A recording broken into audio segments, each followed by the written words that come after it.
Nitte physiotherapy ಸಂಸ್ಥೆಯ ಬೆಳ್ಳಿ ಹಬ್ಬದ ಪ್ರಯುಕ್ತ ನವೀಕೃತಗೊಂಡ ಶೈಕ್ಷಣಿಕ ಬ್ಲಾಕ್ಗಳು, ನೂತನ ಕೌಶಲ್ಯಗಳುಳ್ಳ ಪ್ರಯೋಗಾಲಯಗಳು ಹಾಗೂ ಸರಸ್ವತಿ ದೇವಿ ವಿಗ್ರಹವನ್ನು ಅನಾವರಣಗೊಳಿಸುವ ಕಾರ್ಯಕ್ರಮ ನಡೆಯಿತು. ನಿಟ್ಟೆ ಪರಿಗಣಿತ ವಿಶ್ವವಿದ್ಯಾನಿಲಯದ ಕುಲಪತಿ ಡಾಕ್ಟರ್ ಸತೀಶ್ ಕುಮಾರ್ ಭಂಡಾರಿ ನೂತನ ಕೌಶಲ್ಯಗಳುಳ್ಳ ಪ್ರಯೋಗಾಲಯಗಳು ಹಾಗೂ ಸರಸ್ವತಿ ದೇವಿ ವಿಗ್ರಹವನ್ನು ಅನಾವರಣಗೊಳಿಸಿದರು.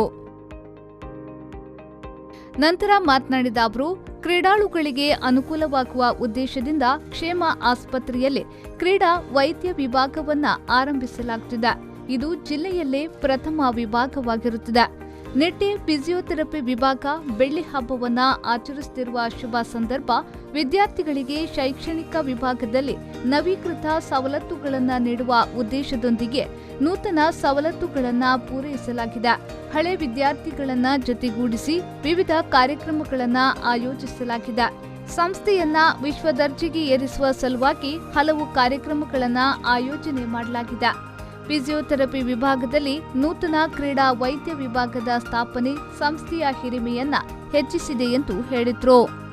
ಕಟ್ಟಡವನ್ನು ಒಂದು ರೀತಿಯಲ್ಲಿ ಸುಧಾರಣಾ ಕಾರ್ಯಕ್ರಮಗಳನ್ನು ಮಾಡಿಕೊಂಡು ಅದಕ್ಕೆ ಬೇಕಾದ ಸವಲತ್ತುಗಳನ್ನು ಹೆಚ್ಚಿಸುವ ರೀತಿಯಲ್ಲಿ ನಾವು ನಿಟ್ಟೆ ವಿಶ್ವವಿದ್ಯಾಲಯ ತೊಡಗಿಸಿಕೊಂಡಿದೆ.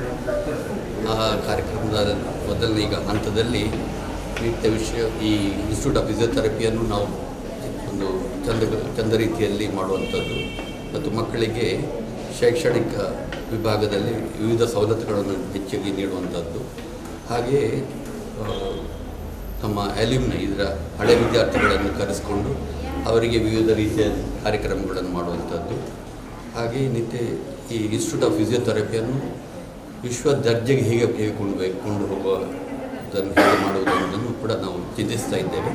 ಈಗಾಗಲೇ ಸ್ಪೋರ್ಟ್ಸ್ ಮೆಡಿಸಿನ್, ಸ್ಪೋರ್ಟ್ಸ್ ಫಿಸಿಯೋಥೆರಪಿ ವಿಭಾಗವನ್ನು ಆರಂಭಿಸ್ತಾ ಇದ್ದೇವೆ ಈ ವರ್ಷ.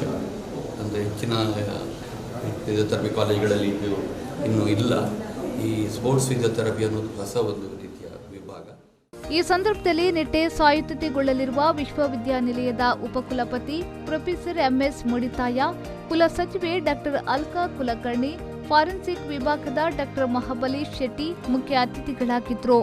ಪ್ರಾಂಶುಪಾಲ ಡಾಕ್ಟರ್ ದಾನಿಶ್ ಕುಮಾರ್ ಕೆಯು, ಅನುಸರಣೆ ವಿಭಾಗದ ಸಂಘಟಕಿ ಡಾಕ್ಟರ್ ಸೌಮ್ಯ ಶ್ರೀವಾಸ್ತವ್, ಕ್ಷೇಮ ವೈದ್ಯಕೀಯ ಕಾಲೇಜಿನ ಉಪಡೀನ್ doctor JP Shetty, campus estate ಅಧಿಕಾರಿ ಏರ್ ಕಮಾಂಡರ್ ಎಸ್ಕೆ ಪೈ ಉಪಸ್ಥಿತರಿದ್ದರು.